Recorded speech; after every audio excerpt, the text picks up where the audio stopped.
नमस्कार। आज हम MSD 7 में बाकी की चर्चा करेंगे। अथाय मंतरो ज्ञाता सूक्ष्म भागत्मना स्थिता व्यक्ते स्वस्य रूपस्य शब्दत्वेन विवर्तते। भर्तरी ने कहा है कि सर्वप्रथम अंतर्ज्ञात अर्थबोधन की इच्छा से युक्त मन के रूप में प्राप्त करता है। क्या होता है? सर्वप्रथम अंतर्ज्ञाता अर्थबोधन की इच्छा से युक्त मन के रूप को प्राप्त करता है तथा जठराग्नि से पाक को प्राप्त करता है। प्राणवायु को ऊपर की ओर प्रेरित करता है तथा प्राणवायु मन आश्रय और तद्धर्म प्राप्त कर शब्द रूप में व्यक्त होती है। यानी ये एक विवेचन करने का एक अलग तरीका है। यानी ये वो रूप है जिसमें हम बेकरी के बाद की स्थिति के बारे में चर्चा कर रहे हैं कि बेकरी जो है वो बोलने की अवस्था में जब व्यक्ति आता है तो उसको शब्दों की आवश्यकता पड़ती है। तो शब्द में उसको अपने जो मन की जो स्थिति है और जो श्वास वायु लगती है उसके बारे में चर्चा यहाँ पर की गई है। इस प्रकार शब्द अभिव्यक्ति की परम इकाई है। यानी हम किसी भी बात को रखें, इसको रखने से पहले हमें भाषा की ज़रूरत होगी और भाषा के निर्माण में शब्द की बाकी की ज़रूरत होगी और बाकी के निर्माण में शब्द की ज़रूरत होती है। तो शब्द जो है वो अभिव्यक्ति की सबसे महत्वपूर्ण इकाई हुई और इसीलिए शब्द को वाक्य में प्रथम मानते हुए भाषा विज्ञान इसको प्रोक्ति कहता है और भाषा विश्लेषण इसको ही टेक्स्ट कहता है, इसी को पाठ्य कहता है। यानी शब्द नहीं होते तो हम अपनी किसी भी पाठ्य की चर्चा नहीं कर सकते थे, किसी चीज़ की को व्यक्त नहीं कर सकते थे।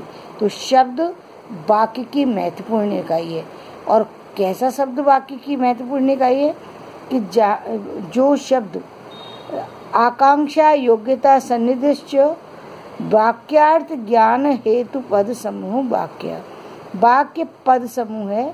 पदों के माध्यम से ही वाक्यार्थ का ज्ञान होता है। यानी उन्होंने कहा कि पद के रूप में जब पद किसी वाक्य में लगते हैं तब एक वाक्य का निर्माण होता है।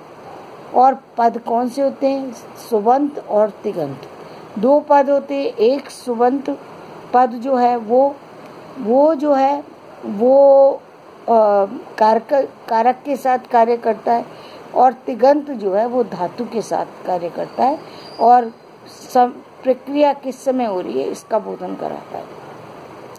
इसी से विभिन्न प्रकार के जो है वो वाक्यों का निर्माण होता है। सुबंत और तिगंत जब जब ये कारक और धातु प्रत्यय दोनों जब लग जाते हैं तब हमारे किसी भी वाक्य का निर्माण होता है। और एक और सबसे बड़ी महत्वपूर्ण बात क्या है कि शब्द रचना की सबसे बड़ी बात क्या है? वो उन्होंने कहा कि शब्द जो है किसी अभिव्यक्ति की परम इकाई है। क्यों? क्योंकि एक सार्थक वर्ण समूह से शब्द का निर्माण होता है। सार्थक वर्ण समूह से शब्द का निर्माण होता है और सार्थक शब्दों के मिलने से वाक्य का निर्माण होता है।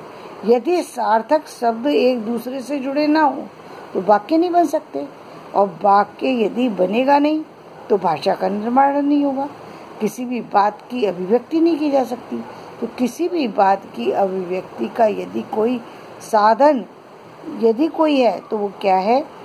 वो शब्द है, जिससे कि एक वाक्य का निर्माण होता है, जिससे कि एक सफल अभिव्यक्ति बनती है। और एक सफल अभिव्यक्ति को व्यक्त करने में जो है वो पदों की महत्वपूर्ण भूमिका होती है जो विभिन्न रूपों में एक वाक्य में कार्य करते हैं। तो आज वाक्य की रचना को मैं यहीं समाप्त करती हूँ।